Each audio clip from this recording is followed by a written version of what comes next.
The long-standing tension between President Donald Trump and Federal Reserve Chair Jerome Powell dramatically came to a head during a public tour of the central bank's headquarters renovation in Washington, D.C. on Thursday afternoon. The underlying friction surfaced during an unexpected exchange concerning the renovation project's total cost. President Trump asserted a figure exceeding $3 billion, surpassing the previously disclosed $2.5 billion estimate. Chair Powell visibly reacted with surprise, stating, "I'm not aware of that." Powell quickly clarified that the president's cited amount inadvertently incorporated expenses for a separate third Federal Reserve building, which had undergone refurbishment years prior and reopened in 2021. "You've simply included a third building in that figure," Powell remarked, adding, "It was completed 5 years ago." Presidential visits to the Federal Reserve headquarters are exceptionally uncommon. Chair Powell's presence on the tour was a last-minute announcement by the president via his social media platform. The entourage also included prominent figures such as South Carolina Republican Senator Tim Scott, North Carolina Republican Senator Thom Tillis, OMB Director Russell Vought, FHFA Director Bill Pulte, and White House officials James Blair and Will Scharf, many of whom were observed wearing white hard hats. This construction project has increasingly served as a pretext for the administration to intensify its pressure on Chair Powell to reduce interest rates. Central bankers, however, have largely resisted such calls throughout the year, preferring to assess the economic impact of recent tariffs before contemplating any rate adjustments. Standing beside Powell, President Trump candidly stated in response to a reporter's query, "I'd love him to lower interest rates." The visit itself was initially arranged as an inspection opportunity for administration staff to review the ongoing renovation of the Fed's historic headquarters, a project the White House has highlighted as being significantly over budget and potentially in violation of planning requirements. Following the tour, President Trump took to his social media platform, declaring it a great honor to have visited the renovation site with Chair Powell, notably refraining from using his characteristic derogatory moniker for the Fed leader, "Too late." He further posted, "I'll be watching and, hopefully, adding some expertise. Let's just get it finished, and, even more importantly, lower interest rates." Hours prior to the president's visit, the Federal Reserve had offered a select group of journalists a rare glimpse into the construction project. The last time a president visited the Fed headquarters, strategically located near the National Mall, just blocks from the White House, was in 2006 when George W. Bush attended Ben Bernanke's swearing-in ceremony. Historically, presidents have scrupulously avoided actions that could be perceived as interfering with the central bank's independence, especially regarding the politically sensitive realm of interest rates. President Trump, however, has openly waged a campaign against Chair Powell over the Federal Reserve's decision to maintain steady interest rates. He has famously dubbed the central banker "too late" and frequently attributed the economy's perceived underperformance to Powell's policies. The president has even advocated for a substantial rate cut, suggesting a reduction of approximately 3 percentage points. Despite the pressure, the Federal Reserve is widely anticipated to keep rates unchanged at its upcoming meeting next week. In recent weeks, President Trump and his senior White House advisors have honed in on the Federal Reserve's renovation project as a potential vulnerability for Chair Powell. Last week, the president even suggested that the $2.5 billion initiative, which has significantly exceeded its initial budget, could warrant Powell's dismissal. Nevertheless, President Trump later clarified he had no immediate plans to remove Powell, a move his advisors have cautioned could trigger a global economic crisis and face immediate legal challenges. On Tuesday, the president appeared to concede that the central banker would remain in his position until his term concludes next May. "I think he's done a bad job, but he's going to be out pretty soon anyway," the president remarked from the Oval Office. "In 8 months, he'll be out." Even with the retreat from explicit firing threats, the president has clearly indicated his intention to make the remainder of Powell's tenure challenging, particularly concerning the Federal Reserve's building project.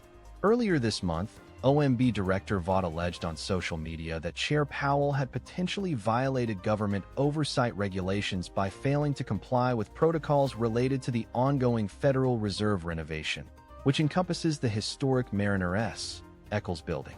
In response last week, Powell countered that the renovation and its financing have consistently received diligent oversight from the central bank's board and its internal watchdog. In his written reply, Powell detailed the necessity for significant structural repairs and other updates in both buildings, citing the removal of asbestos and lead contamination, alongside the complete replacement of outdated systems like electrical, plumbing, HVAC, and fire suppression. The Federal Reserve has also made available a virtual tour of the construction, showcasing aspects like the asbestos removal. While presidents often criticize the Federal Reserve Chair, urging rate reductions to stimulate the economy, President Trump and his advisors have elevated these customary grievances to an unprecedented level. Although the president's personal attacks persist, recent criticism has increasingly centered on the Federal Reserve's costly renovation.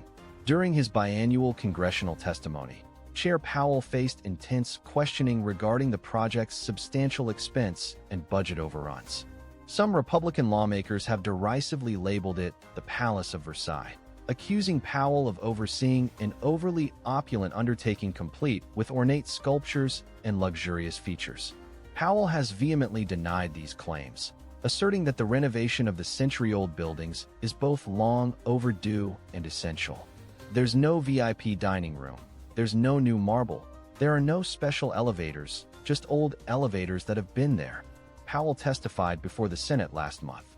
The project encompasses the extensive renovation of both the Eccles and 1951 Constitution Avenue buildings. Both structures, nearly a century old, are listed on National Historic Site registries, a factor that significantly increases the complexity and cost of the renovation.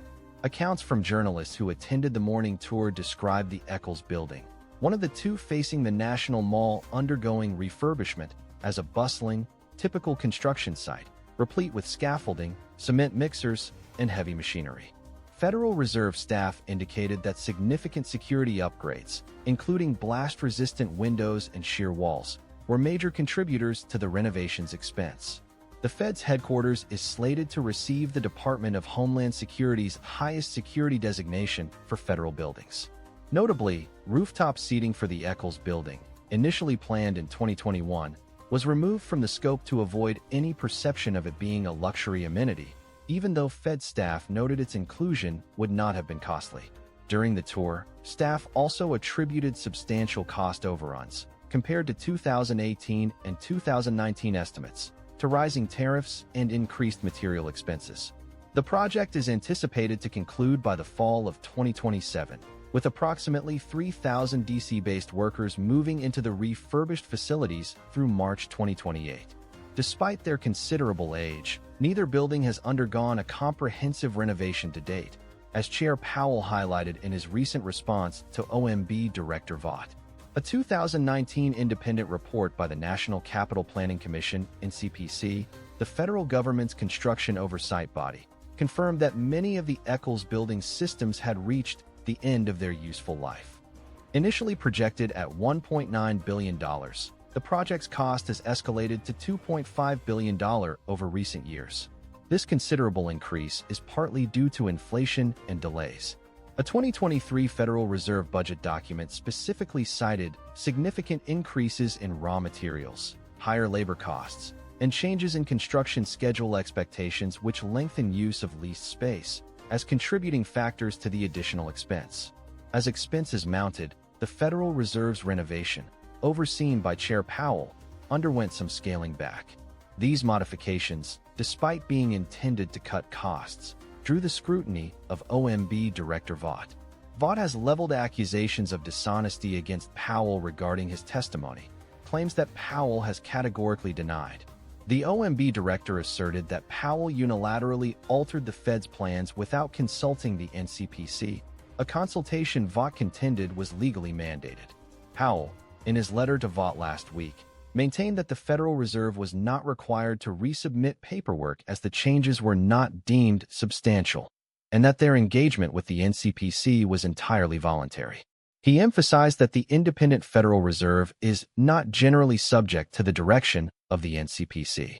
The changes to the Fed's plans were intended to simplify construction and reduce the likelihood of further delays and cost increases, Powell stated. The board does not regard any of these changes as warranting further review. The Federal Reserve operates with its own distinct budget and regulatory framework, separate from the broader federal government. Nonetheless, Chair Powell has directed the Fed